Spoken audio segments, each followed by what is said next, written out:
¿Te intimida de alguna manera la inteligencia artificial? Sí, ¿de verdad? A mí la inteligencia artificial me importa un comino. Y nuestro Dios no es tan tonto. No creo que la inteligencia artificial alguna vez piense en usar crin de caballo para hacer música. Así es. Y menos aún tener la anatomía para hacerlo. Es simplemente increíble. Así que no me intimida la inteligencia artificial. Y de todas maneras, muy pronto nos toca una actualización de software. Y la inteligencia artificial va a quedar en ridículo después de eso. Así que no te dejes intimidar por la inteligencia artificial. Servimos a un Dios increíble. Amén. Esta noche vamos a repasar un poco de historia solo para poner el contexto, y mañana hablaremos de cosas nuevas que están pasando en el mundo y quizás algunas ideas nuevas que todavía no se han difundido. Así que espero que todos estén aquí mañana. Pero es importante saber de dónde venimos para saber hacia dónde vamos. Así que vamos a repasar un poco de historia. Tantas denominaciones, un solo libro. ¿No es increíble? Tantas denominaciones, un solo libro.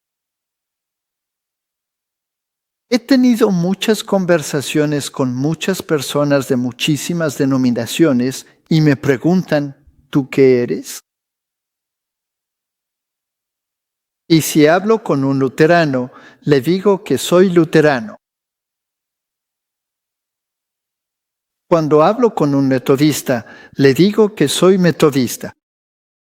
Cuando hablo con un bautista, le digo que soy bautista. Y todos se quedan muy sorprendidos. Estuve en el funeral de mi tía y fue un pastor luterano quien ofició el funeral y yo estaba sentado a un lado. Todos están, no sé, como incómodos conmigo, me miran y piensan que soy varo. Y al final, él pensó que mejor venía a hablar conmigo, así que vino, se sentó a mi lado y me dijo, «Sabes, tú perteneces a este grupo raro». Y le dije, «Bueno, sí. En realidad, soy luterano». Y él dijo, «¿Qué? ¿Eres luterano?»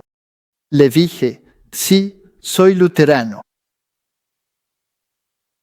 Y le expliqué la filosofía, el entendimiento y los conceptos bíblicos de los luteranos y le dije, «Eso es lo que soy».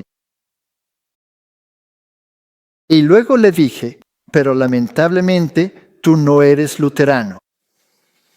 Y le estoy hablando a un pastor luterano.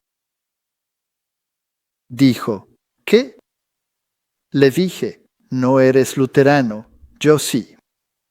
Le listé lo que Lutero creía y ellos ya no. Así que yo soy luterano, tú no.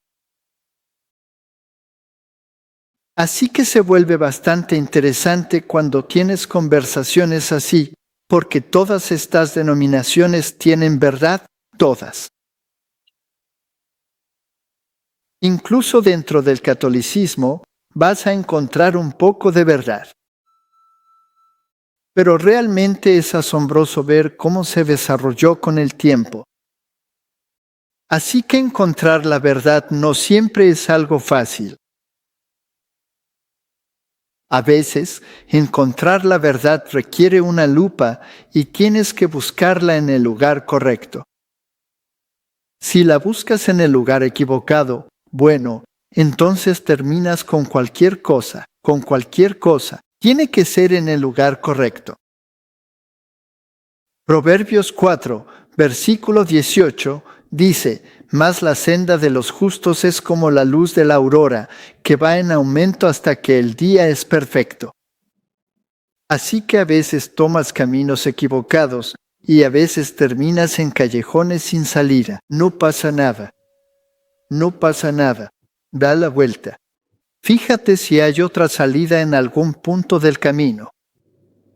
Además, os rogamos, hermanos, y os exhortamos en el Señor Jesús, que así como recibisteis de nosotros como debéis andar y agradar a Dios, así abundéis más y más. Solo puedes abundar más y más si sabes cada vez más y sabes a dónde ir y cómo encontrar la verdad. Solo hay 3 definiciones de verdad en la Biblia, así que no debería ser tan difícil, ¿no? La primera definición es, tu palabra es verdad. La segunda la dice el mismo Señor, yo soy el camino, la verdad y la vida. Y si te das una vuelta por el Salmo 119, te dice, tu ley es verdad. Y para resumirlo aún más, todos tus mandamientos son verdad. Así que si te falta una de ellas, entonces tienes 2/3 de la verdad. Si te faltan 2 de ellas, tienes 1/3 de la verdad. Si tienes todas, entonces tienes la definición completa, todo el conjunto de lo que es la verdad. Pero no puedes dejar que te falte una. Porque entonces tienes una verdad parcial y no quieres tener una verdad parcial. Así que Hechos 24:13, tampoco pueden probar las cosas de las que ahora me acusan, dice Pablo, pero esto te confieso, que según el camino que ustedes llaman herejía, así adoro yo a Dios. Así que simplemente me encanta ser un hereje. Me encanta. ¿Por qué? Porque es un hereje. Porque cree en todas las cosas que están escritas en la ley, o sea, en la Torá, los primeros 5 libros de la Biblia y en los profetas. Así que ahora tienes todo el paquete. ¿Cuánto de eso cree él? Todo, todo, cada cosa. Entonces, en otras palabras, si quieres tener la verdad, ¿cuánto de la palabra debes creer? Todo, todo, todo. Entonces, ¿por qué las iglesias no lo creen todo? ¿Por qué no lo hacen? ¿Por qué el Papa dice que somos medio ignorantes y creemos en una creación de 6 días? Dios no es un mago. El Papa Francisco dijo, Dios no es un mago. Él no creó en 6 días. ¿Por qué tenemos estas situaciones en el mundo? Ahí dice, yo lo creo todo. Entonces, ¿cómo encuentras la verdad? Si las escrituras se ocultan, ¿hallarás la verdad? No. Entonces podrías escuchar fragmentos de la verdad, pero no necesariamente tienes la verdad. Así que necesitas la palabra porque la palabra es verdad, y todo lo que sea contradictorio a la palabra, por definición, debe ser no verdad, ¿cierto? ¿Cómo llamas a una no verdad? Mentira, una mentira. Y hay un versículo en la Biblia que dice, ciertamente hemos heredado mentiras. Y en mi vida he descubierto que he vivido la mayor parte de ella en una mentira. De hecho, tengo muchos títulos en mentiras. Y eres una persona muy honorable si tienes esos títulos en mentiras. Ahora, no todo lo que has estudiado es una mentira. Mucho de eso es muy útil. Pero una mentira es algo que tiene que disfrazarse usando la verdad y presentarse como si fuera verdad, cuando en realidad es una mentira. Así que este mundo es un lugar muy extraño, y la Biblia nos dice que hubo alguien que desde el principio fue un mentiroso y que no había en él la verdad. La verdad no estaba en él. Así que tenemos un adversario, y él es un mentiroso, y es muy bueno en eso. Muy bueno en eso. Cuando era niño, podía mentir con una cara tan seria que nadie podía dudar de este pobre e inocente niño. Hace falta una esposa para descubrir si estás mintiendo o no. Bien, entonces la Biblia como que desapareció terminó en algún rincón polvoriento, seguía estando en un idioma que ya nadie recordaba y se necesitó el valor de algunas personas para decir, un momento, algo anda mal aquí. Y el primero en hacer eso fue John Wycliffe. Y John Wycliffe decidió, ¿sabes qué? La gente necesita la Biblia. Así que tomó los manuscritos que tenía a su alcance, que eran el latín y la vulgata, y los tradujo al inglés. Fue muy popular. No era muy popular. ¿O sí? Míralo. Míralo. Parece antiguo. Y tenía poco más de 60 años cuando murió. Tenía más de 60 años cuando murió. Eso es increíble, y aún así hizo un trabajo grandioso. Y creó un hambre por la palabra, y sus adversarios estaban muy molestos. Así que en el concilio de Constanza, que fue muchos años después, decidieron ir, desenterrarlo de su tumba, quemarlo, quemar sus huesos, molerlos hasta hacerlos polvo y arrojarlos al río Swift para que su memoria fuera olvidada para siempre. ¡Qué error! Porque ese río llevó todo eso por todo el mundo. Y un hombre llamado Han Hus apareció y dijo, ¿sabes qué? Esto tiene mucho sentido. Y empezó a predicar lo que decía esa palabra, y empezó a predicar lo que enseñaban los Lollardos, y todos seguían a Wycliffe, y algo sucedió. Se estaba descubriendo la verdad. Y estaban muy contentos por eso, así que le dieron salvoconducto al concilio de Constanza y decidieron quemarlo en la hoguera. Y Hus, en su idioma, significa ganso. Y ese día dijo, hoy van a asar un ganso. Pero en 100 años vendrá alguien a quien no podrán asar, y él les dirá la verdad. Y exactamente 100 años después, Martín Lutero clavó las 95 tesis en la puerta de la iglesia de Wittenberg. Ahora, todos estos puntos que él mencionó trataban solo de un tema, las indulgencias. Y lo curioso es que Martín Lutero en realidad no estaba en contra de las indulgencias. Él estaba en contra de la manera en que se usaban. Pero las indulgencias, por supuesto, no pueden salvarte, y estaban vendiendo indulgencias que incluso te perdonaban pecados que ibas a cometer en el futuro.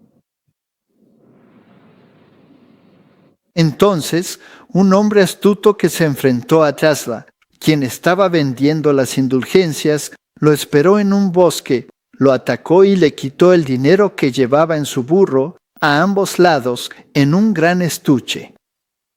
Hicieron una búsqueda tremenda para encontrarlo, lo capturaron y lo llevaron ante los tribunales. Y él sacó su pequeña indulgencia y dijo, disculpen, ya me han perdonado el pecado que iba a cometer porque ya tengo el perdón. Y el juez era un hombre muy astuto, así que desestimó el caso y le dijo, puedes irte en libertad. Lo cual no fue algo muy feliz para esa época. Entonces, ¿qué hizo realmente Martín Lutero? Bueno, fue perseguido por sus ideas y lo desterraron a Wittenberg, donde se disfrazó como el escudero Jorge Jan Kejor. Y llevaba una espada al costado, así que era como un caballero. Y ahí, en ese cuartito a la derecha, que es la habitación real, aunque los muebles pueden ser réplicas. El hueso de ballena sí es auténtico. Él lo usaba como reposapiés. Y ahí tradujo la Biblia, o en ese momento el Nuevo Testamento, al alemán, lo cual fue una tarea enorme porque había tantos dialectos en alemán que fue un trabajo gigantesco unificarlos. Y pensar que él realmente inventó un idioma que no existía, el alto alemán. El alto alemán nunca se habló.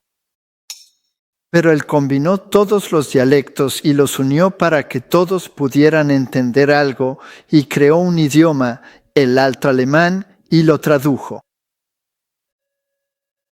Ahora, si quieres saber cómo suena en los diferentes dialectos, bueno, entonces es interesante. Puede que no entiendas lo que estoy diciendo. Eso no importa, pero deberías entender que suenan muy diferentes. Si tuviera que decirte, por favor, ve al sótano y tráeme un balde de papas. Esto me pasó, por cierto, cuando era niño y estaba en Alemania, en Renania, y mi tía me pidió en Rheinlandischer Plattwilks que hiciera eso, que por favor fuera al sótano y le trajera un balde de papas. Ahora, en alemán, eso suena así. Geh in den Keller und hol mir eine Neimer Kartoffel. Eso significa ve al sótano y tráeme un balde de papas. Pero en el Platte Renania suena así. Jeb jeis dir mol ab JL of un hol ge eyere rompele. No tenía ni idea de qué estaba hablando. Era un idioma extranjero. Así que eso demuestra lo que realmente tuvo que hacer Martín Lutero. Es increíble. Es increíble. Y luego hubo otro hombre que hizo exactamente lo mismo en su época, y su nombre era Tyndale, y él tomó todos los dialectos del mundo angloparlante, los juntó y creó palabras nuevas y un idioma que todos podían entender. Así que, básicamente, le debemos nuestras habilidades lingüísticas a estas personas y no a los Chaucers ni a los Shakespeares de este mundo. Así fue como la palabra se hizo accesible para la humanidad. Es una historia increíble. Y la verdad es progresiva. Mientras estudiaban la palabra, se dieron cuenta de que sus tradiciones, sus mecanismos y sus actividades no estaban en armonía con lo que decía la palabra. Había una discordancia desarmoniosa y algo andaba mal, y llegaron a la conclusión de que tenían que hacer que su vida estuviera en conformidad con la palabra de Dios. Ahora, esto fue enorme porque la verdad había estado enterrada bajo montones y montones de tradiciones y basura. Y por supuesto, cuando uno empieza a descubrir la verdad, primero tiene que entender la esencia, los puntos principales, y los detalles más finos vienen después, ¿no? Y lo primero grande que descubrieron fue la centralidad de Cristo en el plan de salvación. Mientras que antes la centralidad era de la Iglesia y el mecanismo de la salvación pasaba por la Iglesia, era algo basado en lo humano. En cambio, el contraste en las Escrituras era de origen divino, y esto fue un cambio cognitivo enorme, un cambio cognitivo masivo al volver a poner a Cristo en el centro. Y este es el gran regalo de la Reforma. No solo la Reforma les dio la palabra de Dios en su lengua natural a las personas, sino que en realidad unió a todas esas tribus y dialectos para que pudieran comunicarse entre sí en un idioma común, que estaba basado en las Escrituras, y así podían ver por sí mismos que la salvación era un regalo y no se podía lograr por obras, y que es en Cristo y solo en Cristo que uno puede ser salvo. Así que, mientras Lutero y sus amigos estaban descubriendo grandes verdades de la Reforma, había diferencias de opinión respecto a algunos de los otros puntos.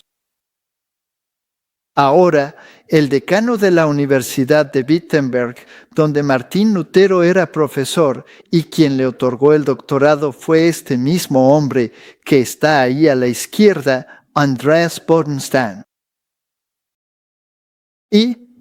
Me encantan estos nombres. Andreas Bodenstein era de un pueblo llamado Karlstadt. Ese era el pueblo. Ciudad Karlstadt. Y después dejaron el nombre y simplemente lo llamaban Karlstadt. ¿Está bien? Así sabían de dónde venía. Ahora, él en realidad era el decano. Era solo un poco mayor que Martín Lutero. Era muy activo en esta universidad. Y mientras Martín Lutero estaba exiliado en Wartburg, él también estudió la palabra y llegó a algunas conclusiones interesantes que, en algunos casos, quizás estaban un poco adelantadas a lo que Martín Lutero realmente hizo. Así que él era el decano de la universidad y fue quien le otorgó el doctorado a Martín Lutero.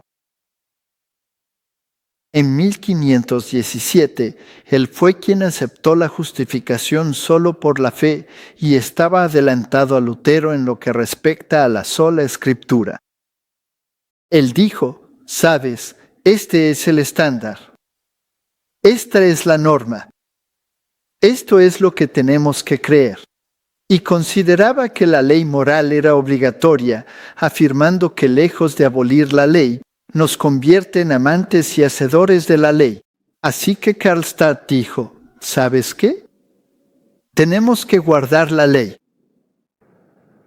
Y Martín Lutero estaba en Wartburg. Y entonces, mientras estudiaban lo que decía la Biblia, y la Biblia dice en el segundo mandamiento que no debe haber idolatría y que no se debe hacer ninguna imagen ni hacer esto, Karlstadt dijo, ya no podemos tener imágenes. Tenemos que deshacernos de ellas. Así que les ordenó a las personas y dijo, deshagámonos de ellas. Y entraron a las iglesias y sacaron las estatuas y arrancaron las estatuas de las paredes. Y cuando Martín Lutero llegó, casi le da un infarto. ¿Qué está pasando aquí? Y trató de detenerlos y dijo, no, esto está mal. No pueden adelantarse al pueblo. No pueden hacer estos cambios tan rápido. Así que entraron en conflicto entre ellos porque Martín Lutero tenía el freno puesto y no podía moverse tan rápido como Karlstadt. Por cierto, Karlstadt también dijo, saben, hay un cuarto mandamiento y dice sábado. Quizás Dios quiere que guardemos el sábado. Y Martín Lutero dijo, si escuchamos a Karlstadt, entonces incluso tendremos que guardar el sábado. Así que Karlstadt en realidad era fascinante. Eventualmente, se separaron y exiliaron a Karlstadt por ser demasiado progresista y por avanzar demasiado rápido en su forma de pensar. Así que los demás pudieron seguir aferrados a sus tradiciones, pero abrazar partes más amplias de las Escrituras. Y luego hubo otro hombre que era anabaptista, y su nombre era Baltasar Mayer, y era de un pueblo llamado Waldut. Y era un hombre muy interesante. Fue uno de los teólogos anabaptistas más conocidos y respetados de la Reforma. En Suiza, Zwinglio al principio estuvo de acuerdo con él. Ahora, a los anabaptistas se les llamaba anabaptistas, que significa ser bautizado de nuevo, porque descubrieron algo en la palabra que los demás habían pasado por alto. Específicamente, el bautismo de adultos. Tienes que ser bautizado en base a tu fe. O sea, después de todo, cuando el eunuco preguntó, ¿qué me impide ser bautizado? ¿Qué dice en Hechos 8, versículo 37? Él dice, si realmente crees de todo corazón, entonces puedes lograrlo. Por supuesto, si tienes una traducción moderna, ese versículo ya no está porque es muy incómodo para quienes no aceptan el bautismo de adultos. Así que Zwinglio al principio estuvo de acuerdo, pero luego llegó a la conclusión, pero espera un momento, esto del bautismo de adultos va a ser un problema. Va a ser un gran problema. ¿Y cuál es el problema con el bautismo de adultos? ¿Por qué es un problema? Bueno, verás, la Iglesia y el Estado gobernaban juntos, y eso es algo que heredaron de la Iglesia católica. Ese era el sistema. La Iglesia manda. El Estado está sujeto a la Iglesia. La Iglesia vuelve a empuñar la espada espiritual, y la espada espiritual es superior a la espada secular, y la espada secular está sujeta a la espada espiritual. Y esa era la filosofía que estaba arraigada en la mente de la gente. Y Agustín había escrito un libro llamado La ciudad de Dios, y en él explica cómo gobierna la Iglesia. Y la Iglesia católica creía en un sistema que se llamaba milenialismo. No hay milenio. La Iglesia gobierna. Y las iglesias protestantes salieron de ese entorno y aceptaron esto. Así que ellos también tenían un sistema de iglesia-estado. Entonces, si vivías en un área donde la religión era protestante, estabas sujeto a la situación de iglesia-estado. Y cuando nacías, eras bautizado en la iglesia. Te convertías en miembro de la iglesia por nacimiento y recibías un certificado de nacimiento que le permitía al Estado usarte para los fines que el Estado quisiera, principalmente para cobrarte impuestos. ¿Te has dado cuenta de eso? Muy bien, así que esto era algo bastante conveniente. El hecho de que nacieras significaba que eras miembro del Estado y de la Iglesia al mismo tiempo, porque ambos gobernaban juntos. Así que cualquiera que nacía en un cantón protestante era protestante. Cualquiera que nacía en un cantón católico era católico. Y si después cambiabas de opinión y pensabas que querías ser protestante o viceversa, no podías vivir en esa zona. Tenías que irte, te iban a matar. Así que tenías que mudarte a un cantón protestante si te volvías protestante, o mudarte a un cantón católico si te volvías católico. Así era como funcionaba. Y Zwinglio se dio cuenta de que las Escrituras sí dicen que deberías bautizarte de adulto, pero eso iba a alterar las cifras. Esto iba a ser un problema, así que finalmente decidieron, lo siento, esto no va a funcionar porque vamos a perder el control sobre nuestros súbditos y esperamos hasta que sean lo suficientemente grandes para tomar su propia decisión sobre en qué van a creer. Vaya, entonces nos vamos a quedar sin nuestros súbditos. ¿Y ahora qué vamos a hacer? ¿Ves el problema? Así que decidieron deshacerse de los anabaptistas y la forma que eligieron fue volver a bautizarlos, pero esta vez mantenerlos bajo el agua hasta que dejaran de respirar. Así que les dieron la pena de muerte. Bueno, en fin, Baltasar Mayer de Waldshut creía en un par de cosas. Él creía en el bautismo de adultos y obviamente creía que el bautismo era una decisión de fe personal. Y también creía, por lo tanto, lógicamente, porque eso va de la mano, que si crees en el bautismo de adultos, entonces crees en una iglesia libre de creyentes libres y no puedes estar sujeto al Estado. Hoy, gran problema. No puedes estar sujeto al Estado en lo que respecta a tu fe. El Estado no tiene derecho a dictar tu religión. Ahora, esto iba en contra de la corriente. Eso no se puede permitir. Esta historia es muy importante, gente. Increíblemente importante porque la historia está a punto de repetirse. Está a punto de repetirse. No te atrevas a creer que el Estado puede dictar tu religión. Tu conciencia, a través de la palabra, debe dictar en qué crees. Y por eso tenían que deshacerse de estas personas, y los anabaptistas fueron terriblemente perseguidos.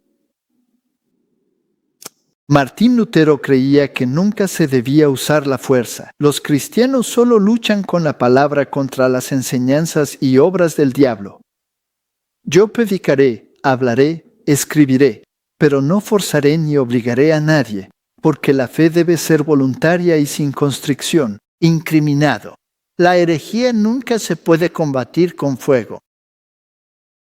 Finalmente se dio en ese punto, aunque sea hasta cierto punto, sí o no. Sí, porque las circunstancias lo exigieron. Hubo una revuelta campesina. Martín Lutero no quería la guerra, pero al final aceptó que esto tenía que hacerse. No puedes permitir una insurrección donde la sociedad se vea alterada por las decisiones de la gente. No puedes permitir eso. Así que esta lucha ha sido una batalla constante durante muchísimo tiempo. Hubo otro anabaptista y su nombre era Hans Hut. Ahora, Hut en alemán significa sombrero. Así que su nombre era Hans Sombrero. Hans Sombrero era una personalidad fascinante y era muy sincero porque había descubierto cosas en la Biblia y quería compartirlas con sus hermanos. Así que organizó un concilio que se llevaría a cabo en Wittenberg, que es el corazón de la Reforma, con la presencia de los reformadores. Y él tenía un mensaje, y su mensaje no era solo el bautismo de adultos. Tenía un mensaje increíble. ¿Y qué enseñaba él? Descubrió algo asombroso en la Biblia. Descubrió el premilenialismo. Descubrió que al estudiar la Biblia y leer lo que dice sobre la venida de Cristo, que Cristo vendría antes del milenio y que Cristo reinaría durante el milenio. Ahora, la forma de pensar de la Iglesia romana era el amilenialismo. No hay milenio. Confusión. Confusión. ¿Quieres decir que la Iglesia no va a gobernar? Por supuesto que la Iglesia va a gobernar, y la Iglesia va a gobernar hasta que todo el mundo se haya convertido a Cristo. La Iglesia va a gobernar. ¿Qué es esta tontería de que Cristo venga y establezca un reino y gobierne él mismo aquí abajo? Él le ha dado esa misión a la Iglesia. ¿Puedes dejar de predicar estas tonterías? Fascinante. Pero él dijo, mira, aquí lo dice la Biblia. Y él estaba predicando la segunda venida de Cristo. Así que fue arrestado junto con los principales anabaptistas de Augsburgo y lo llevaron a juicio. Lo torturaron terriblemente y murió accidentalmente cuando tiró la vela porque tenía tanto dolor por todas las golpizas que recibió, y el lugar se incendió y él se quemó junto con él. Y luego sentenciaron a muerte su cadáver y lo quemaron de nuevo. Ahora, disculpa, ¿fueron los católicos quienes hicieron esto o fueron los protestantes? Fueron los protestantes. Así que la persecución no es algo que se limite a una denominación en particular. Si molestas el orden establecido, te vamos a arreglar, y si mueres antes de que podamos arreglarte bien, te volveremos a quemar y te sentenciarán a muerte aunque ya estés muerto. ¿No hicieron lo mismo con Wycliffe también? Ahora, ¿quién lo hizo entonces? ¿Fueron los protestantes o fueron los católicos? Fueron los católicos. Así que esta mentalidad está presente tanto si eres católico como si eres protestante. Así es como funciona la humanidad. ¿Por qué era un problema que Cristo viniera antes del milenio para establecer su reino? ¿Por qué era un problema? Porque eso le quitaría el poder a la Iglesia. Ahora, ¿no era ese el mismo problema que tenían los judíos con Jesús? ¿No dijeron, mejor que muera uno solo a que todo el pueblo perezca? ¿No ven que viene a quitarnos el sistema y nuestra posición, con nuestras túnicas, el boato, la gloria, la atención y el poder que tenemos? Todo eso se irá. Todo se centrará en Él. Jesús, quédate ahí. Tenemos el control. Puedes ver la mentalidad. No es una mentalidad nueva, es una mentalidad antigua. Ha estado ahí por muchísimo tiempo y siempre encuentra la manera de resurgir.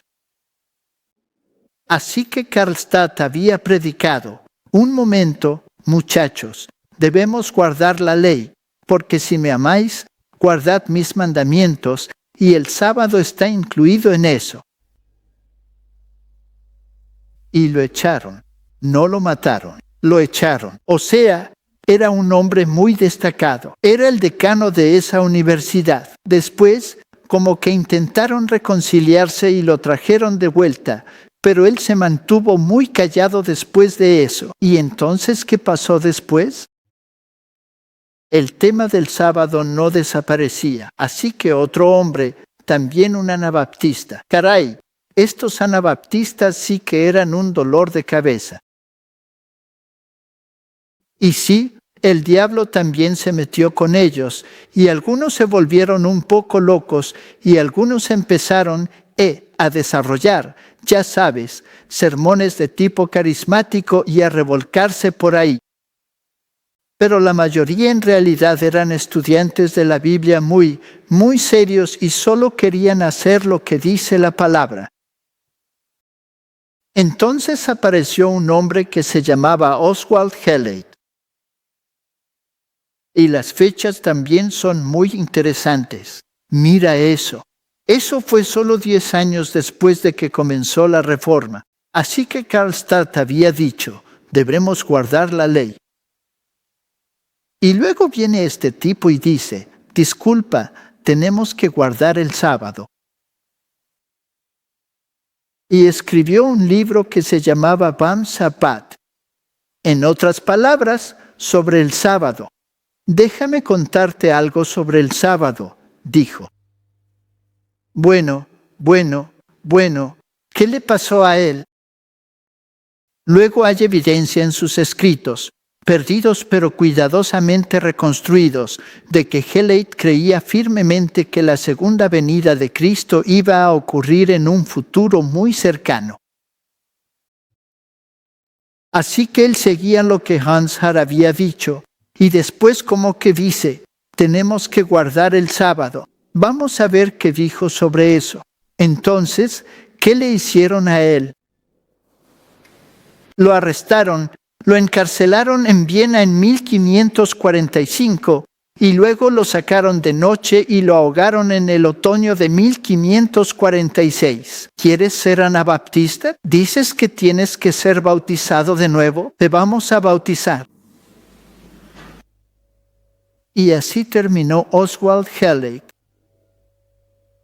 Pregunta, ¿Dios les presentó la verdad a través de la palabra? Sí.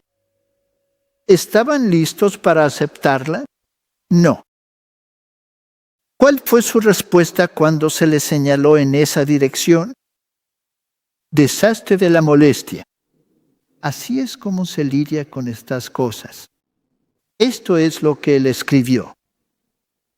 O se debe guardar el sábado o también se deben rechazar los otros 9 mandamientos. El domingo, dijo él, era un invento del Papa y su abolición es obra del diablo. Cristo, afirmó él, nunca ha quebrantado ni abolido el sábado, sino que más bien lo estableció. Su propósito no era quebrantar ni abolir el sábado, sino confirmarlo y embellecerlo. Sus enseñanzas sobre el sábado se difundieron hasta Moravia e incluso a Escandinavia. Entonces, ¿qué le hicieron a los pobres anabaptistas? Los persiguieron. Ahogaron a 8,000 de ellos en un solo día. ¿Te imaginas eso? Es increíble. ¿Y quiénes son los remanentes de los anabaptistas? Así que, bueno, en lo que respecta a estas cosas, debo admitir que soy anabaptista. Creo en el bautismo de adultos. Creo que las Escrituras enseñan una venida premilenial de Cristo. Eso no se puede discutir. Está clarísimo en las Escrituras. Así que, en lo que respecta a estas cosas, debo ser anabaptista. Entonces tienes a los menonitas, tienes a los bautistas alemanes, tienes a los Amish, tienes a los luteritas, y todas estas personas creían en ciertas partes de estas cosas. Ahora, un anabaptista muy importante fue Menno Simons, y él es básicamente el padre del movimiento menonita. ¿Está bien? Y se les conoce como iglesias de paz. Ellos amaban la separación entre la iglesia y el Estado. Aceptaban el bautismo de adultos. Tenían ciertas normas y estándares. No todos entendían todos los temas, pero fueron acosados, perseguidos y los trataron terriblemente. Eventualmente, algunos de ellos encontraron un pequeño refugio en Holanda y allí les dieron tierras de cultivo para mantenerlos ocupados y fuera de problemas. ¿Qué tipo de tierras de cultivo crees que les dieron? Las peores. Como nadie podía usar esas tierras, se las dieron a los menonitas. Solo quédense tranquilos, sin hacer olas. Crean en lo suyo, pero no digan nada. Ahí está su terreno. Y los menonitas se pusieron a trabajar. ¿Y qué hicieron con esa tierra? La convirtieron en un floreciente jardín del Edén. Y los holandeses vieron esto y dijeron, «Ja, les hemos dado el terreno equivocado». Entonces, ¿qué hicieron? Los echaron de sus granjas y les dieron los campos pedregosos donde nunca crecía nada. Y los menonitas empezaron de nuevo, sembraron, trajeron tierra, arreglaron el terreno. Y cuando todo florecía como el jardín del Edén, ¿qué les hicieron? Los echaron de la tierra. Caramba, suena como Sudáfrica. Es fascinante. Así que toda esta gente, y hubo todas estas batallas, ¿y de qué trataba la batalla? Siempre se trataba de la palabra. Muy bien. Entonces, en Inglaterra, ¿qué tenías ahí?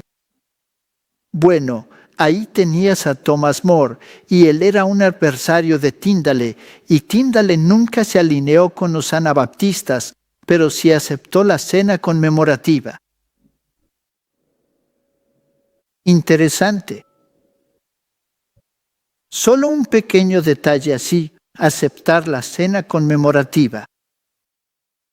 En otras palabras, la misa no era algo donde Cristo, ya sabes, se reconstituía físicamente.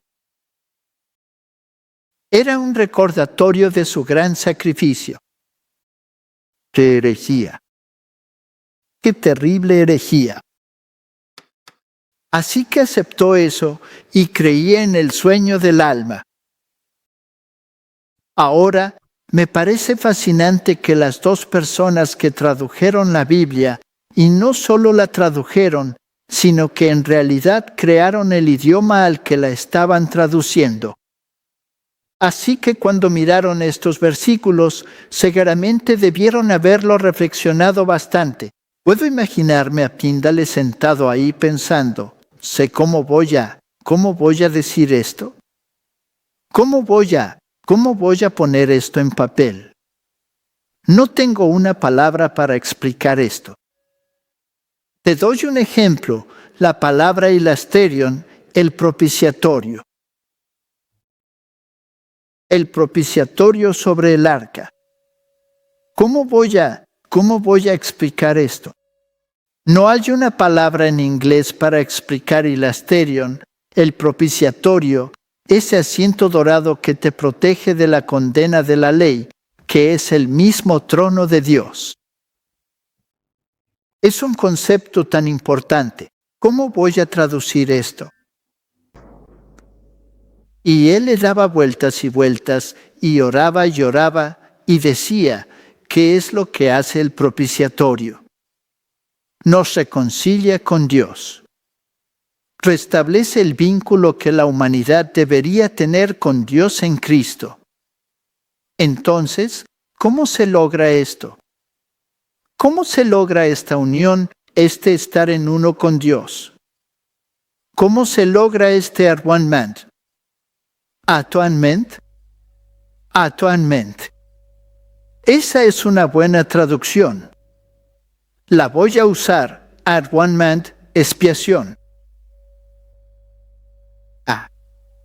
Así es como tradujeron la Biblia. ¿No es fascinante? Él inventó la palabra. No existía antes. Él la inventó, pero qué comprensión tan profunda del tema. Y mientras estudiaba estas palabras y leía sobre el sueño del alma, Lázaro duerme. Voy a despertarlo.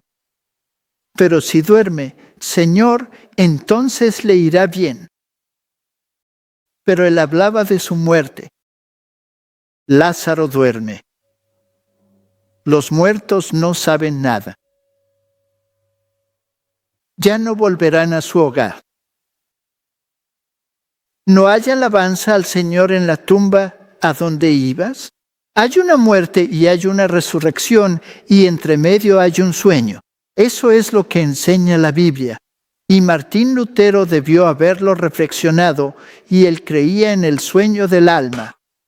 Y Tyndale, quien tradujo la Biblia, debió haberlo reflexionado, y él creía en el sueño del alma. ¿Las congregaciones que salieron de esos movimientos creen hoy en el sueño del alma, sí o no? No.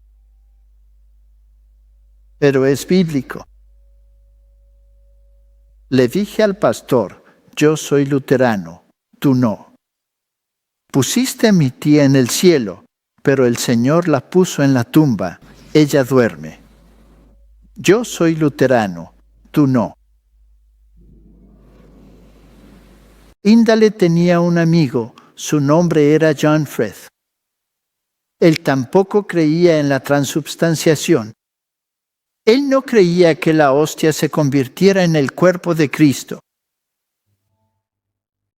Y escribió sobre el tema del sábado. Este problema con el sábado simplemente no desaparece. Y él escribió lo siguiente: los judíos tienen la palabra de Dios para su sábado, ya que es el séptimo día, y se les ordenó guardar el séptimo día como solemne, y nosotros no tenemos la palabra de Dios para nosotros, sino más bien en contra, porque no guardamos el séptimo día como los judíos, sino el primero, que no está ordenado por la ley de Dios. Simplemente no desaparece. Puedes ahogarlos, puedes desenterrarlos, puedes quemarlos, puedes molerlos hasta hacerlos polvo, puedes hacer lo que quieras. Siempre aparecerá otro tipo fastidioso que dirá lo mismo. Hasta el día de hoy hay tipos fastidiosos, como yo, que dirán lo mismo. Espero que todos ustedes se conviertan en tipos fastidiosos. Amén. Entonces, ¿qué le hicieron al pobre John Frith? Lo quemaron en la hoguera. ¿Qué le hicieron a Tyndale? Lo quemaron en la hoguera, pero no les permitieron quemarlo porque era un sacerdote católico. Así que lo estrangularon con una cadena y luego lo quemaron. Se vuelven muy creativos, realmente muy creativos. Así que fue quemado por su creencia. Las opiniones por las que los hombres van a la guerra, dijo, no valen las terribles tragedias que provocan. Que ya no haya más discusión entre nosotros sobre si somos zwinglianos o luteranos, porque ni Zwinglio ni Lutero murieron por nosotros y debemos ser uno en Cristo Jesús. ¿Tenía razón? Por supuesto que tenía razón. ¿Se ha logrado eso? No. No. Han pasado más de 500 años y todavía no se ha logrado. Tenemos un movimiento ecuménico. Esa es una buena manera de avanzar, ¿no? Enterremos la verdad, unámonos en lo que todos podemos creer y olvidémonos de la verdad. Dejen de lado sus doctrinas, dijo el Papa Francisco. La doctrina es un gran problema. Desháganse de la doctrina. Está bien, desháganse de la doctrina, pero mi Biblia dice, presta atención a la doctrina. ¿Y ahora qué? ¿Escucho al Papa Francisco o escucho a la Biblia? A la Biblia. Todos ustedes son problemáticos. ¿Qué les pasa? Algo anda mal. Y luego viene John Milton y escribe El paraíso perdido. La doctrina del sueño del alma es firmemente creída por Lutero. Eso simplemente no desaparece. ¿Pensabas que los adventistas habían inventado esas doctrinas? No, para nada. Estas doctrinas se han pagado con la sangre de los mártires. Simplemente no desaparecen y siempre habrá algún fastidioso que las saque a la luz. Y vas a ser fastidioso hagas lo que hagas al respecto. Nunca serás aceptado por la mayoría. Así que mejor olvídalo. No deja de ser verdad solo porque a la mayoría no le guste. No deja de ser la verdad. Y luego vienen los congregacionalistas, 2 pastores que se llaman Barrow y Greenwood y están en Inglaterra. Y en Inglaterra había un nuevo sistema. Se deshicieron del Papa, pero pusieron al rey en el trono y lo hicieron cabeza de la Iglesia. Por cierto, eso está prohibido en las Escrituras.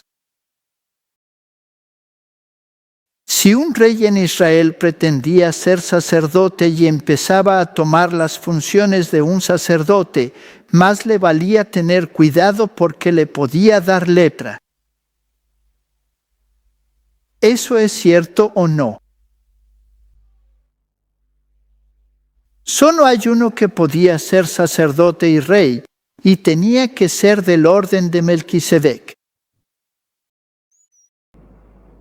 Y si no hubiera habido un Melquisedec en la Biblia, no habría habido precedente para un rey sacerdote. Para tener un rey sacerdote, el sacerdocio levítico debía cesar, pues Cristo es de Judá. Él no era levita. Así que cuando él vino, no ofició como sacerdote. Él vino a oficiar como sacrificio, como el Cordero de Dios que quita el pecado del mundo. Pero cuando resucitó, se convirtió en el sumo sacerdote, y el sacerdocio y el reino se unieron en uno solo. Entonces Barrow y Greenwood dijeron: disculpe, Iglesia Anglicana, usted no tiene derecho a dictarnos lo que debemos creer. En los viejos tiempos era el Papa y ahora es el Rey. Ninguno de ustedes tiene la autoridad para dictar sobre nuestra conciencia. Es la congregación.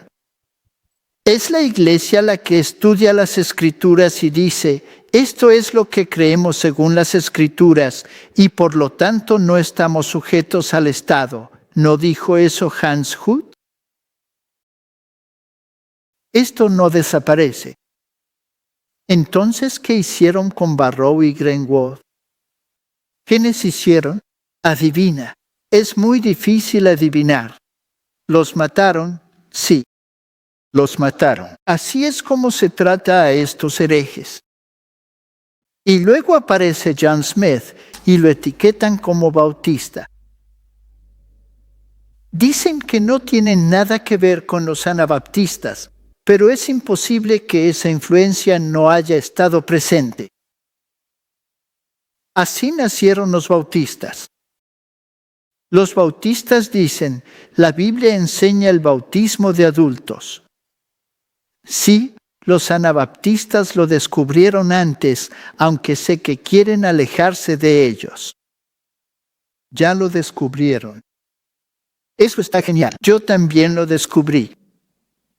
Fui bautizado de bebé y cuando descubrí, que ese bautismo no era válido, me bauticé de nuevo. Espero que algunos de ustedes también tengan otros bautismos, porque eso es lo que dicen las Escrituras. Así que las iglesias bautistas modernas trazan su historia a lo que llaman el movimiento separatista inglés. ¿Qué es un movimiento separatista? Es un movimiento que se separó de la enseñanza principal y dijo: hemos descubierto una verdad que los demás no tienen. Nos vamos a separar. En realidad es interesante. Salgan y sepárense, dice el Señor. Y entonces, por supuesto, eran muy populares, ¿no? No, en realidad no eran nada populares. Bueno, ¿qué pasó entonces? Hablemos de algunos bautistas interesantes. El progreso del peregrino. ¿No es interesante? El progreso del peregrino, escrito por John Bunyan, un libro muy recomendado. Por cierto, les recomiendo que todos lo lean y una señora llamada Elena White también dijo que lo lean. Es un libro increíble, increíble, increíble, el progreso del peregrino. El pobre hombre estaba predicando la verdad, así que lo metieron a la cárcel y ahí estuvo sentado durante 12 años pudriéndose en una celda y escribió la parábola más maravillosa que haya salido de una pluma inglesa. El progreso del peregrino, hermoso libro, hermoso libro. Y uno de los grandes predicadores bautistas fue Charles Haddon Spurgeon. Y Spurgeon leyó El progreso del peregrino a los 6 años y al parecer lo leyó más de 100 veces y también se recomienda que todos nosotros lo leamos. Y si no quieres leerlo, hay una película basada en el libro y es bastante fiel. Así que no es que recomiende ver películas, pero esa no está nada mal. Y luego este hombre escribió tanto que básicamente escribió más que la Enciclopedia Británica y es el conjunto de libros más grande escrito por un solo autor en la historia del cristianismo. Un hombre fascinante, le encantaba la comida y le gustaba fumar en pipa. No tenían un mensaje de salud. ¿Y cuál era su filosofía? Bueno, fascinante. De hecho, los bautistas eventualmente se dividieron en 3 grupos. Hoy en día siguen estando divididos, pero 2 de los grupos han decidido más o menos que van a convivir a pesar de sus diferencias. Mejor no. No hablemos de las diferencias. Es muy fácil llevarse bien si no hablas de las diferencias. ¿Has pensado en eso? ¿Por qué no nos callamos nomás? Sería mucho más fácil. Sería mucho más fácil. Entonces, ¿Charles Spurgeon era calvinista? Esto es interesante. ¿Y esto qué tiene que ver? Bueno, ¿era calvinista? El príncipe de los predicadores mismo responde afirmativamente a la pregunta. Él dijo, entonces, no es ninguna novedad que yo no esté predicando una doctrina nueva. Me encanta proclamar estas antiguas y sólidas doctrinas que se llaman con el apodo de calvinismo, pero que son, sin duda, la verdad revelada de Dios tal como está en Cristo Jesús. Él era calvinista. Calvinista.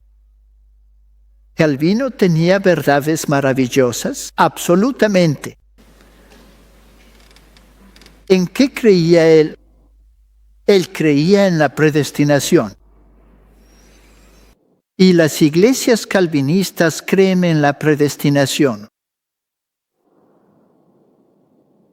Ahora, la predestinación tiene doctrinas muy interesantes y, si vas al calvinismo moderno, finalmente lo pusieron por escrito en una ciudad llamada Dordrecht en Holanda y lo presentaron como los artículos de Dort, refiriéndose a Dordrecht.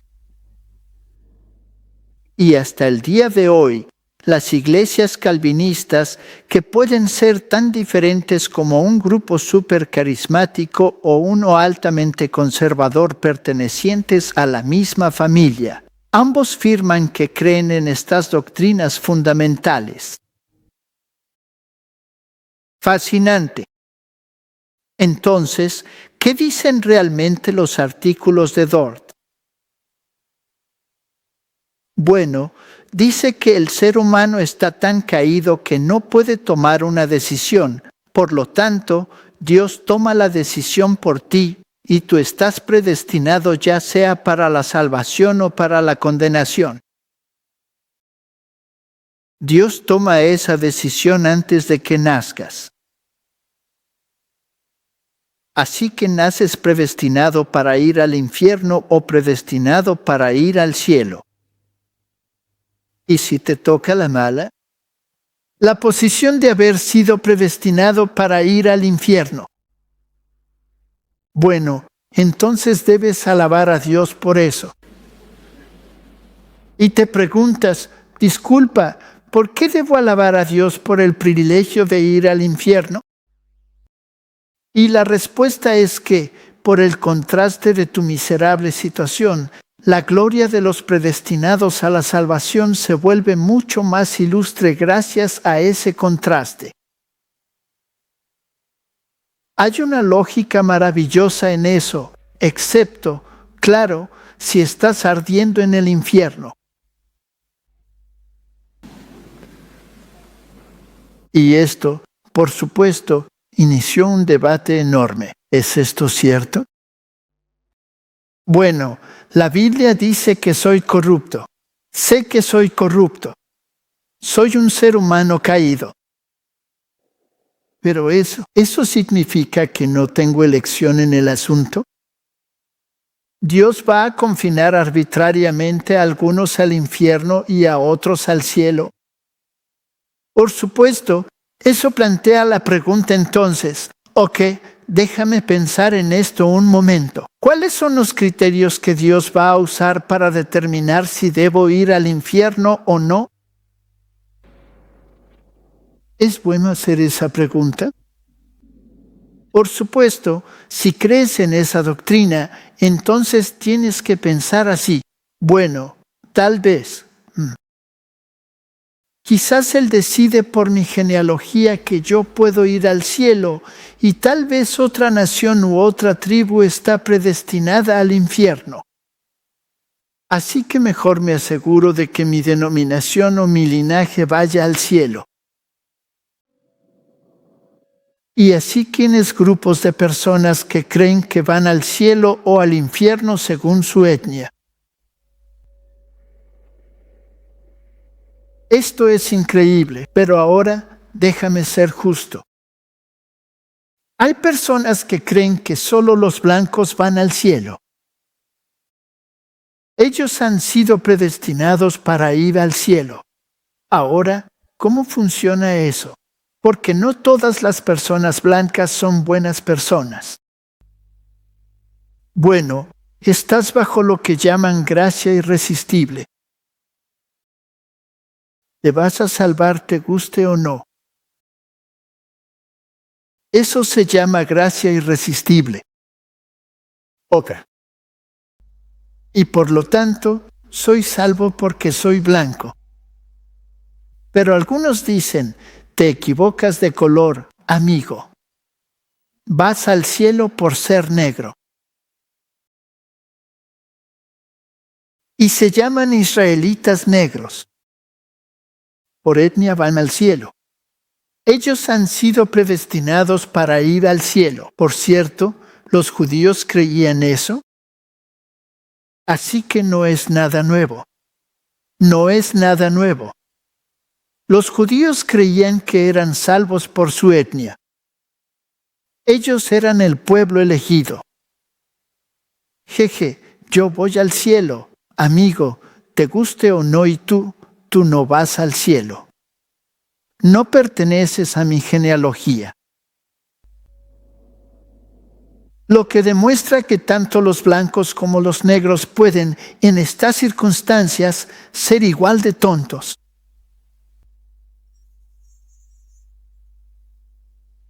Soy algo sarcástico, pero quiero dejar algo claro.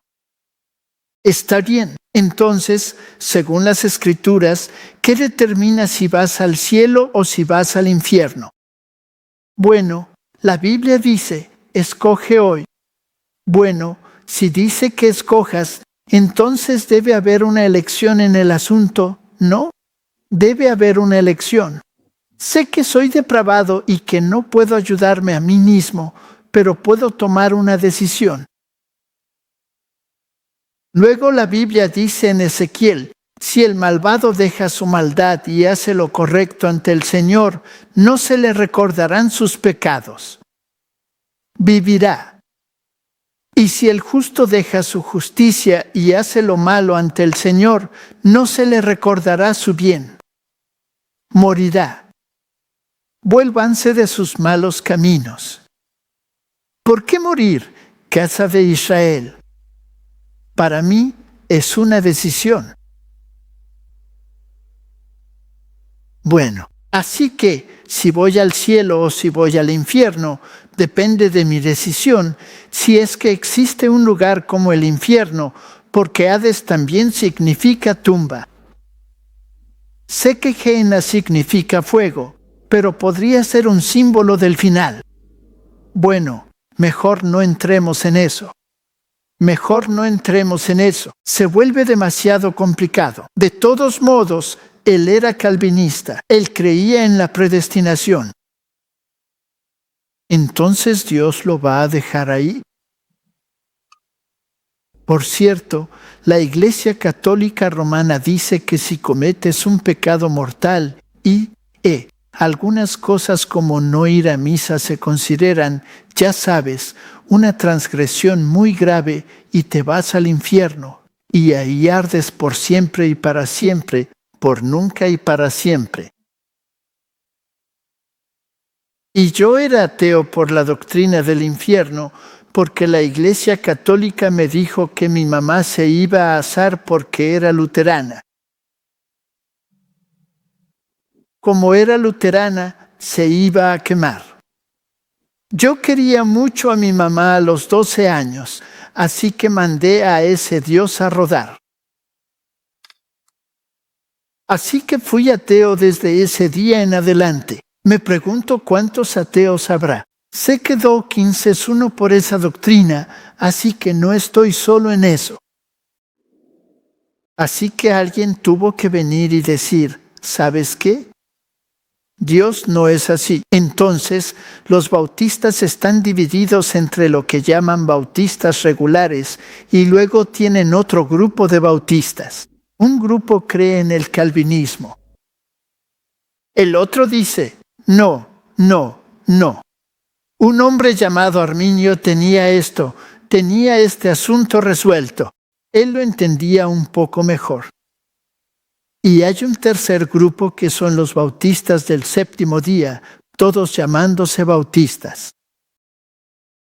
Así que un grupo es calvinista, el otro es arminiano y el otro es bautista del séptimo día porque que reconocieron en las Escrituras. El sábado, esto no desaparece. Dios es fastidioso. Él simplemente saca este tema una y otra vez. Y entonces aquí vienen los wesleyanos.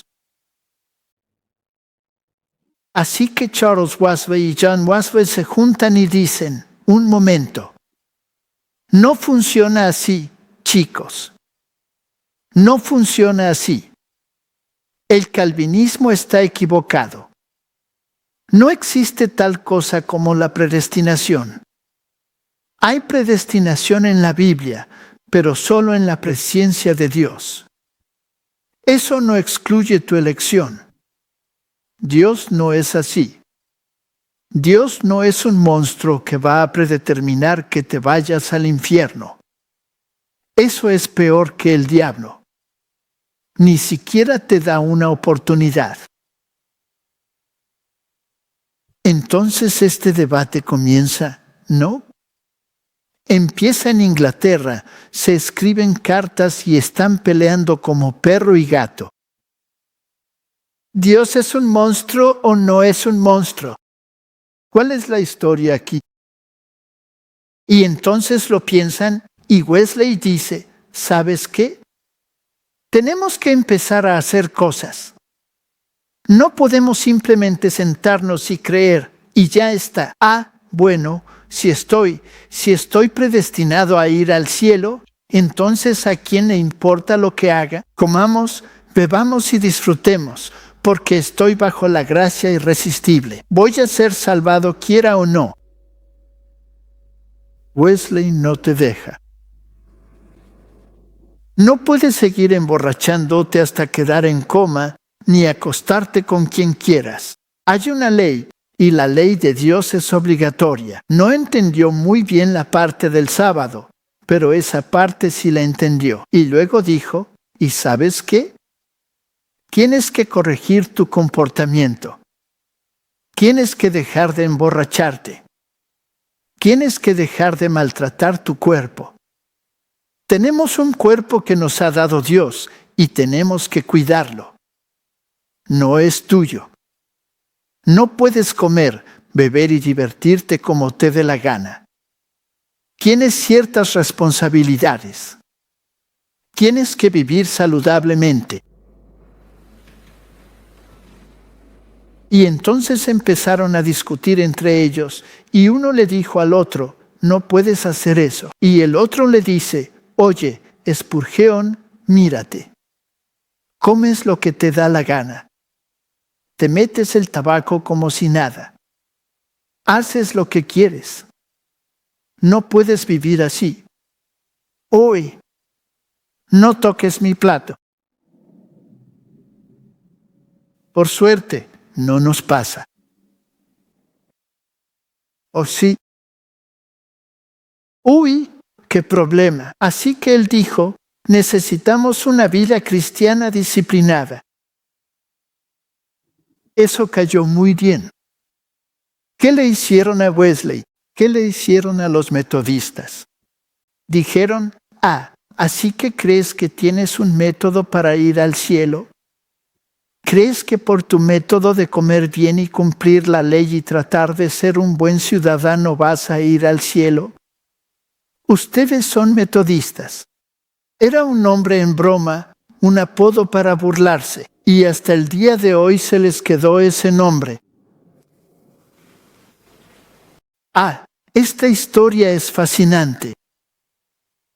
Él habla sobre la gracia preveniente, la gracia capacitadora, y sigue la doctrina de alguien llamado Jacobo Arminio.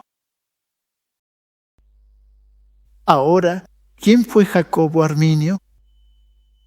Bueno, veamos eso. El gran debate entre calvinistas y arminianos. Eso ocurrió. Arminio vivió de 1560 a 1609. No hay nada nuevo bajo el sol. Estos debates arden por todo el mundo. Entonces, ¿qué creían ellos? Consideraban el cuerpo como el templo de Dios. Promovían prácticas saludables. Estos son ahora los metodistas, como abstenerse de hábitos dañinos, fumar, beber, etcétera, etcétera. Miren, ustedes, adventistas, no creen que inventaron el mensaje de salud. Solo lo heredaron. Den las gracias. Muy bien, entonces aquí estaba el problema. Ellos decían que no existe tal cosa como que Dios determine arbitrariamente antes de que nazcas si vas al infierno o si vas al cielo. Y así tuvieron un gran debate y hubo protestas. Protestar significa argumentar en contra de una doctrina. Y los calvinistas y los arminianos entraron en un debate, por así decirlo. Esta imagen resume la historia perfectamente. Los remonstrantes se reunieron y unos 100 pastores calvinistas revisaron las escrituras y dijeron, esta doctrina no está bien, está equivocada. Y escribieron un documento que era una protesta explicando por qué estaba mal, lo pusieron por escrito y lo fundamentaron en las escrituras. Así que a la izquierda tienes a los remonstrantes, los arminianos, y ellos tienen en la balanza la Biblia y su documento, que está basado en la Biblia, que dice que Dios no toma una decisión arbitraria. Él no es un monstruo. Pero ¿quién gobernaba? Los calvinistas eran los que gobernaban. La iglesia y el Estado estaban juntos. Y entonces ellos pusieron en la balanza la Biblia y la espada. ¿Puedes ver la espada en la balanza allá? ¿Y de qué lado pesaba más? El lado de la espada. ¿Cuál era el problema otra vez? El problema era tu elección. Ese era el problema. Imagínate la sociedad si tuvieras libertad de elección. No habría conformidad. Uno creería esto, el otro creería aquello. Uno haría esto, el otro haría aquello, y lo basarías en la Escritura. Disculpa, eso no va a pasar. Vas a creer como nosotros creemos, o si no, te matamos. Y así persiguieron a esta pobre gente, los acosaron, los echaron. ¿Murió la doctrina? No. Spurgeon dijo, soy calvinista. Creo en la predestinación. Wesley aparece y dice, lo siento, amigo, yo no. Estás haciendo de Dios un monstruo. Yo soy arminianista. Está bien. Entonces, ¿qué soy yo? Lamentablemente, si estudio la Escritura, tengo que ir en contra de lo que dicta la espada y más bien escuchar lo que dicta la palabra, así que tengo que volverme arminianista. Lo que significa que soy metodista. Así que soy metodista. Bueno, creo como Wesley que el cuerpo es el templo de Dios. Tengo que cuidarlo. No puedo hacer lo que hacía antes y gracias a Dios que no puedo hacer lo que hacía antes porque ya no quiero hacer lo que hacía antes porque estaba enfermo todo el tiempo como un perro. Y mi esposa tenía que llamar al doctor para que viniera a tratarme por mis excesos en numerosas ocasiones, ¿verdad? Pobre esposa. En fin, ¿cómo seguimos con esto? Libertad de conciencia. Y si les parece mal servir al Señor, escojan hoy a quién van a servir, si a los dioses que sirvieron sus padres al otro lado del río, o a los dioses de los amorreos en cuya tierra habitan. Pero yo y mi casa serviremos al Señor. Amén. Eso es lo que creo. Dios me da la opción. Nunca he escuchado a nadie decir, Jesús me obligó a obedecerle. La iglesia sí ha obligado, eso es cierto. Jesús nunca ha obligado, nunca. Nunca. Y por eso me arrodillo ante Él. Y eventualmente la persecución se volvió tan grande que todos estos grupos, cuando se empezó a abrir el nuevo mundo, encontraron una oportunidad para escapar. Y todos estos pequeños grupos, ya fueran los menonitas, los Amish, los anabaptistas de hoy, o los congregacionalistas, o los metodistas, o los bautistas. Pobre Wesley. Lo arrastraron por las calles agarrándolo de la barba. La multitud lo golpeó. Él era un ministro anglicano ordenado y no le permitían predicar en las iglesias. Casi suena como yo. Así que predicaba bajo los árboles. Entonces los agricultores de la zona juntaban su ganado y lo hacían pasar por los lugares donde se reunían para interrumpirlos. Odiaban el mensaje. No me digas qué comer. No me digas qué beber. No me digas que tengo que tener un método de justicia. No me hagas eso. Déjame en paz. Y así, todas estas personas escaparon y empezaron de nuevo en Estados Unidos.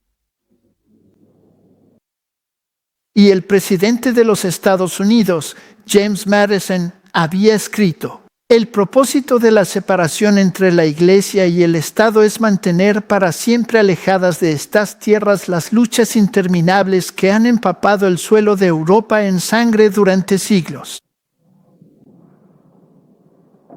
Interesante. Todas estas denominaciones ahora están en Estados Unidos y todas estas ideas.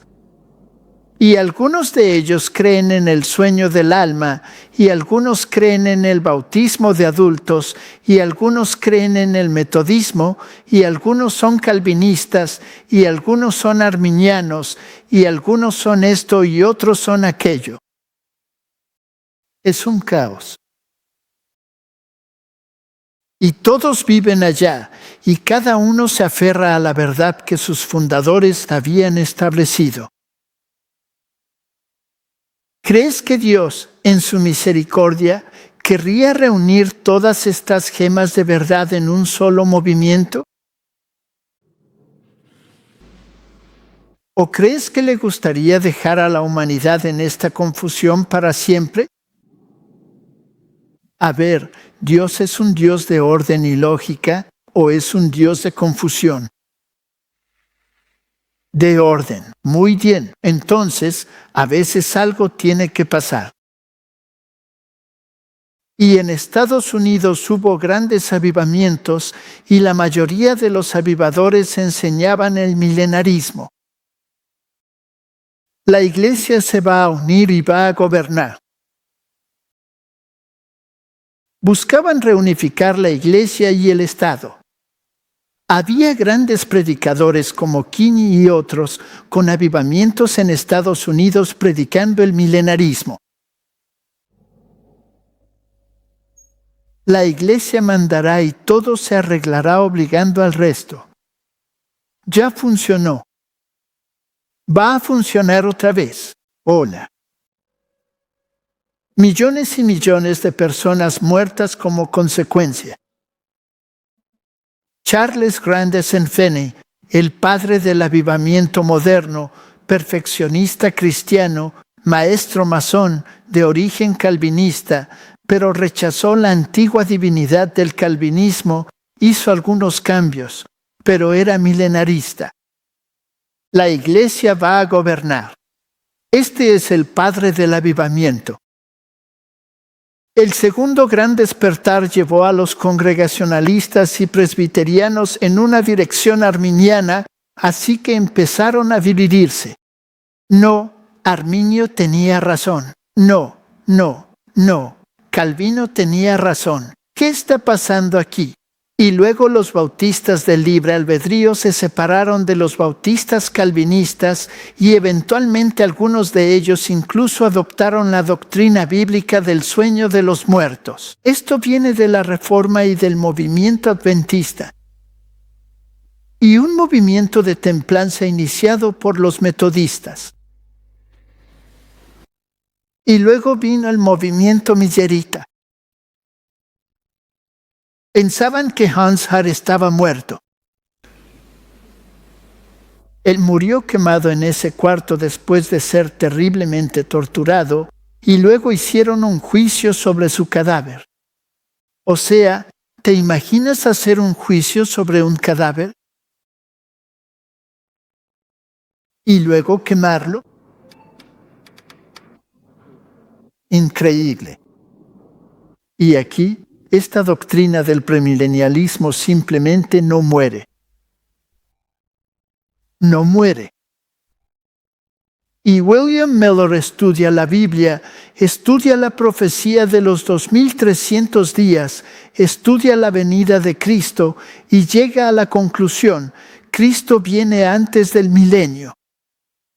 Hola. Hans Hut ya lo había predicado en tiempos de Lutero. No desaparece. Dios constantemente ilumina a las personas. Despierta. Este predicador, Miller, un deísta. Dios arriba y nosotros abajo. Le da igual. Pateó la bola y no le interesa el rumbo. Mira la confusión que hay por todos lados. y es masón y es bautista. ¡Qué confusión! Un masón, un bautista y un deísta, todo al mismo tiempo. ¿Eso no es confusión? Al final dijo, un momento, dejaré esto de lado. No oiré al pastor ni a los masones. Veré qué dice este libro. Y descubre estas cosas y empieza a predicar y dice, no voy a predicar esto. No voy a predicar esto. Al final, esa vocecita no desaparece. Cuéntales. No, Señor. Cuéntales. Ya un trato. Nunca he predicado. Si vienen a pedirme, lo haré. Ja. Safé de esa. To.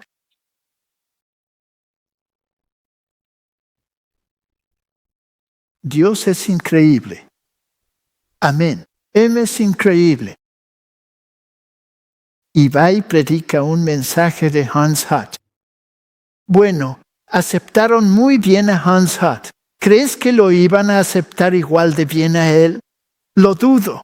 Bien, entonces, ¿quién se unió a él? Josiah Litch. Él era un ministro metodista. Charles Fitch, ex pastor de la iglesia congregacional. ¿Recuerdas lo que le hicieron a Barrow y Greenwood? Los mataron. Himes, el pastor de la segunda iglesia cristiana en Boston, y empezaron un movimiento y lo llamaron el clamor de medianoche. Y estaban Josiah Litch, Joshua Himes y Charles Fitch, y todos ellos se unieron. De hecho, 219, si mal no recuerdo, pastores de todas las diferentes denominaciones decidieron, wow, esto es la verdad. Increíble. El llamado fue para todas las iglesias, sin coerción, sin esfuerzo por hacer que cambien sus costumbres y se unan a una sola denominación. Solo un mensaje. Cristo viene a establecer el reino. Pero el problema era... ¿Cuál era el problema? La iglesia va a gobernar. ¿Quién nos va a quitar nuestra iglesia? No. La iglesia va a gobernar por 1 milenio. O sea, Finney lo había enseñado. Todos lo creían. La iglesia lo iba a lograr. Espera, Señor, nosotros nos encargamos. Por favor, quédate allá arriba. Nosotros haremos esto. No te preocupes por nosotros. Suena fascinante. Así que toda esta gente. Y luego este fastidioso sábado. Joseph Bates, motivado por una enseñanza que había escuchado, va e investiga, y había una señora bautista del 7º día llamada Rachel Oakes que escuchó a uno de los Milleritas predicar y le dijo, disculpe, hermano, esto lo tienes mal. Te has perdido algo en las Escrituras. Se llama el sábado. Sábado fastidioso. Así que Bates va y estudia el tema y llega a la conclusión de que el sábado es correcto y escribe un folleto y quiere que lo impriman, pero solo tiene 12 centavos y medio. Y su esposa le dice, no hay comida en la casa. Él le pregunta qué necesita y ella pide harina para pan o morirán de hambre. Así que toman sus 12 centavos y medio y con 3 centavos y medio compra un poco de harina. 3 centavos y medio. Ojalá pudiera comprar harina por 3 centavos y medio. Con lo que le queda de los 12 centavos, lo deja en el escritorio de un editor y le dice: toma un adelanto para lo que quiero imprimir. ¿Lo imprimes? No lo acepto hasta que esté pagado. Así que invierte la mayor parte de sus 12 centavos y medio en este folleto, y alguien en otro condado siente que este hombre necesita ayuda económica. Y cuando tiene que ir a recoger estos folletos y no hay dinero para pagarlos, y creo que los 3 centavos y medio también se usaron para la harina, llega este dinero y el mensaje sale. Este fastidioso sábado no se va a ir. Y luego descubren otra doctrina después de una terrible desilusión, es decir, la doctrina del santuario. Mira, la verdad es progresiva. Y eventualmente de todo esto surge una denominación, bueno, en realidad no una denominación, sino un pueblo perseguido, igual que en la Edad Media, expulsados de sus iglesias porque creen diferente bíblicamente. Así que Harold Merson, en ese granero de allá, ora, sale a caminar por un campo y tiene una revelación, casi una visión, sobre el servicio del santuario.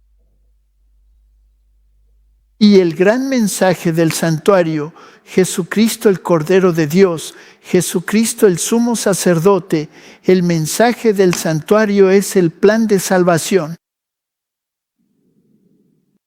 ¡Qué mensaje tan hermoso! Si la gente estudiara el santuario, no tendríamos todas estas denominaciones, porque la puerta es Cristo y la muralla que la rodea es su justicia que te cubre, y ves el altar del holocausto y el cordero, y pones tus manos sobre el cordero, confiesas tus pecados, matas al cordero.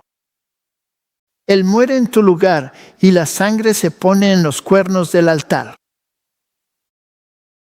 El sacerdote internaliza este pequeño pedazo del tamaño de una arveja, en tipo transfiriendo los pecados confesados a sí mismo. Y luego llegas al lavacro y eres lavado. El bautismo está justo ahí. Si algunas de las iglesias hubieran pasado ese altar, habrían llegado al lavacro. Pero el sumo sacerdote también entra al lugar santo y pone la sangre en los cuernos del altar del incienso, y ahí está la palabra, el Cordero del mundo, y está el pan de la presencia. Santificación, metodismo. Si tan solo hubieran ido un poco más allá, lo habrían descubierto. Pero hay otra cámara, y en esa cámara hay un arca del pacto, y dentro está la ley de Dios, inmutable, con un propiciatorio, el hilasterion, la expiación, la reconciliación. Si tan solo hubieran ido un poco más allá, habrían descubierto la ley y habrían tenido todo el paquete. Y habrían descubierto una muerte, y habrían descubierto una resurrección, y habrían descubierto que la muerte y la resurrección no se pueden confundir con la ausencia de muerte y el cielo o el infierno. ¡Qué mensaje tan hermoso! Y James y Alan Watts son parte de ese mensaje. Los echan de las iglesias. Uno creía en el sueño del alma, venía de un pequeño grupo. El otro venía del metodismo. Y así todos estos se unieron y todas las doctrinas empezaron a juntarse en un movimiento final. Y se escribieron los testimonios, el espíritu de profecía. Tenemos que hablar de eso. Por cierto, si tu iglesia no tiene el espíritu de profecía, por favor busca una que lo tenga, porque ellos guardan los mandamientos y mantienen el testimonio de Jesús, que es el espíritu de profecía. Así que si no tienes el espíritu de profecía, busca una iglesia que lo tenga. Bien, ¿y entonces qué pasa? Descubren la doctrina del santuario, la doctrina del segundo advenimiento, la venida premilenial de Cristo, el sábado, el estado de los muertos y el espíritu de profecía, todos ellos uniéndose exactamente como la Escritura dice que debe suceder en los últimos días. Dios está reuniendo un movimiento de todas las almas acosadas, perseguidas y sufrientes que murieron por su verdad, que Él trajo al pueblo una y otra vez, y ellos la rechazaron y persiguieron a su pueblo. Y ahora Él la está poniendo ante el mundo y dice, revísalo en las Escrituras. Si no lo encuentras, entonces deja este movimiento. Pero este es el movimiento final que ha reunido las verdades como perlas y las ha colocado en el lugar correcto. Dios no es un Dios de confusión. Dios es un Dios de orden. Y un mensaje es enviado al mundo que se llama el mensaje de los 3 ángeles. Ha llegado el tiempo de su juicio, el fin de la profecía de 2300 días de Daniel. Miller lo predicó con poder. Ha llegado el tiempo de su juicio. Adora a aquel que hizo. Olvídate de esa basura de la evolución. Adora a aquel que hizo los cielos, la tierra, el mar y las fuentes de las aguas. ¡Qué mensaje tan fantástico! ¿Y cuál fue el memorial de ese acto creador? ¿No fue el día de reposo?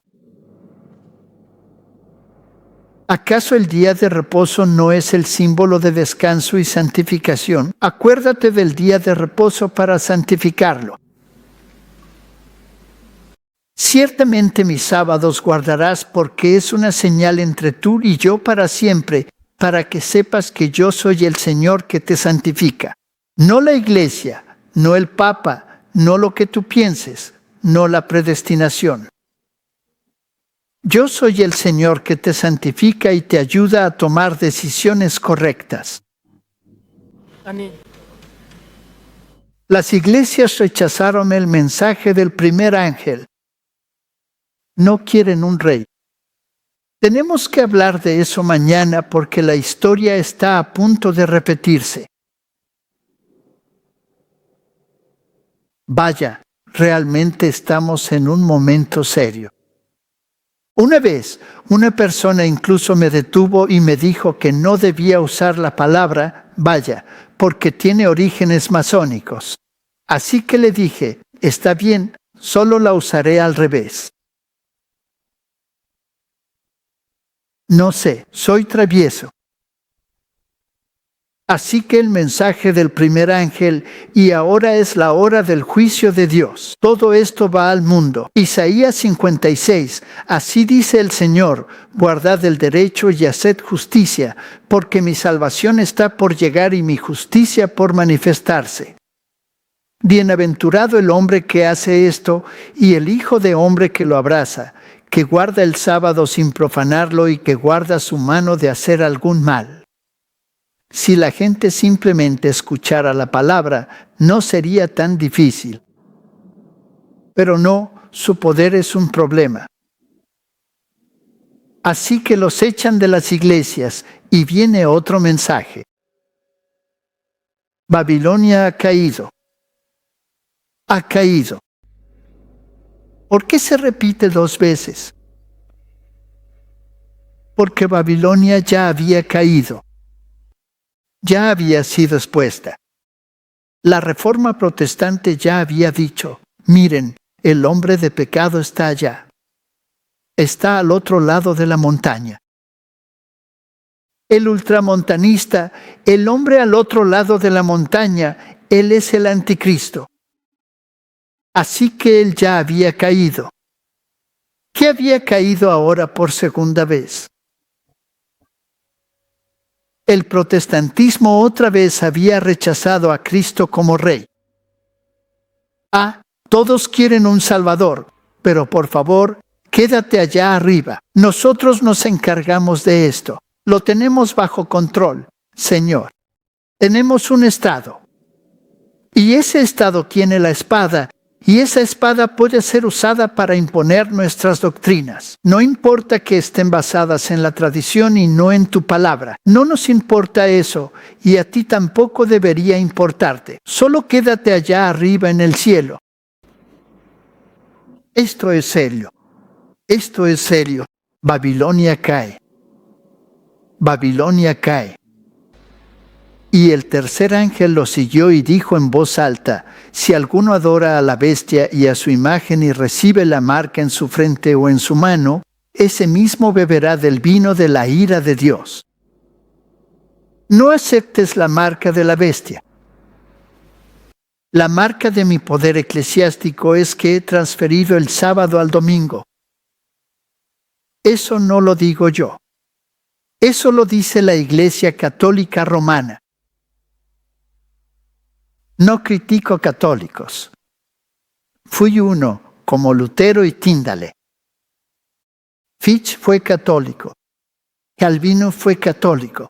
Todos ellos fueron católicos. Zwinglio fue católico. Los católicos son los mejores protestantes. Es verdad. Y también hacen los mejores adventistas. No critiques a los católicos. Critica el catolicismo. Critica el catolicismo. Bien, entonces, ¿qué va a pasar?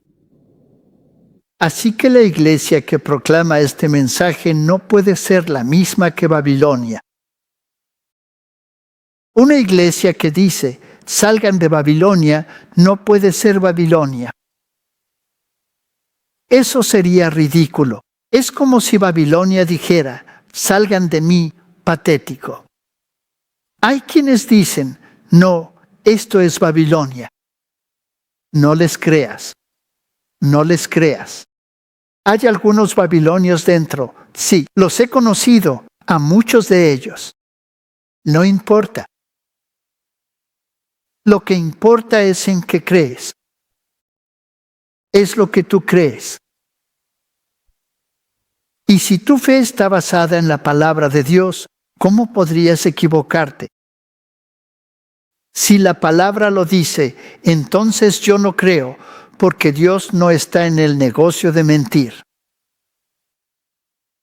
Dios está en el negocio de salvar. Y como Él está en el negocio de salvar, te guiará a toda la verdad. Busca y encontrarás. La razón por la que la gente no encuentra es porque no busca. Escudriña las Escrituras, porque en ellas crees que encontrarás la vida eterna. Pero ellas son las que dan testimonio de mí, dice el Señor. No he venido a abolir la ley. Ni una jota ni una tilde desaparecerán de la ley hasta que todo se haya cumplido. No he venido a abolir, he venido a cumplir, a vivirla, a dar un ejemplo de lo que significa encontrar descanso en las obras terminadas de Dios. Te dirán, eso es por obras. Disculpa, ¿cómo puede el descanso ser obras? Es una estupidez. Son mutuamente excluyentes. No puedes descansar y trabajar al mismo tiempo. Simplemente no funciona. ¿Alguna vez has arado tu campo mientras duermes? Es ridículo. Así que guardar el sábado es descansar en las obras terminadas de Dios. Y eso implica no solo la creación, sino la mayor de todas las creaciones, la recreación de la humanidad a la imagen de Dios. Lo hemos perdido. Nos vemos patéticos. Somos patéticos. Pero Dios se dedica a recrear. Así que los invito mañana a subirse a una montaña rusa sobre una historia que está a punto de repetirse. Por favor, no se lo pierdan.